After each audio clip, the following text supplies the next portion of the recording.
यहां हमें एक मुसल्लस दिया गया है जिसका रकबा बताया गया है कि 75 या 75 मुरब्बा मीटर इसका रकबा है। और रकबे का फॉर्मूला आप जानते हैं कि ये होता है half into base into height, बुनियाद ज़रब ऊंचाई।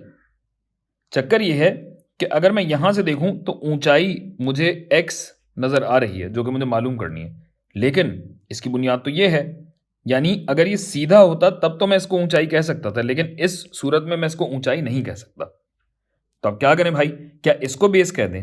नहीं, ये भी नहीं है, बेस तो सीधी होनी चाहिए ना।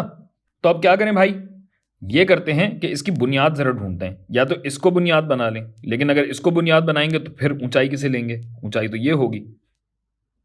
तो क्यों ना हम ऐसा करें कि इसी मुसल्लस को लेके इसे यूं घुमा दें। और अब थोड़ी सी बात हमें समझ में आती है, छोटा भी कर देता हूं। अब हमें थोड़ी सी बात यह समझ में आती है कि अगर x को हम बुनियाद तस्वुर करें तो हमारी ऊंचाई दी गई है हमें, जो कि है 10।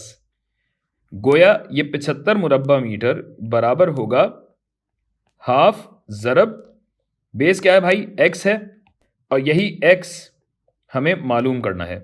मैं यहां डॉट लगा देता हूं ताकि आप कहीं कंफ्यूज ना हो जाएं। ज़रब ऊंचाई कितनी है? ऊंचाई दी गई है हमें और ये है 10 यूनिट। तो इस 11 का क्या काम है? 11 किसी और चीज में काम आ सकता है, लेकिन यहां हमें इसकी जरूरत नहीं है, लिहाजा हम इसको जाने देंगे। अब तस्हील कर लीजिए, 2 पंजे 10 होता है। गोया ये हो गया 75 बराबर है 5x के।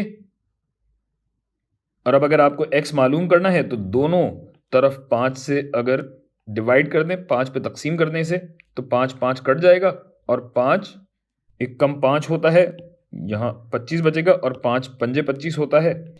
तो अब आपको पता लग गया कि x अगर 15 और क्या यूनिट है, 15 मीटर अगर x है, तभी जाके हमें 75 मुरब्बा मीटर इसका रकबा मिलेगा।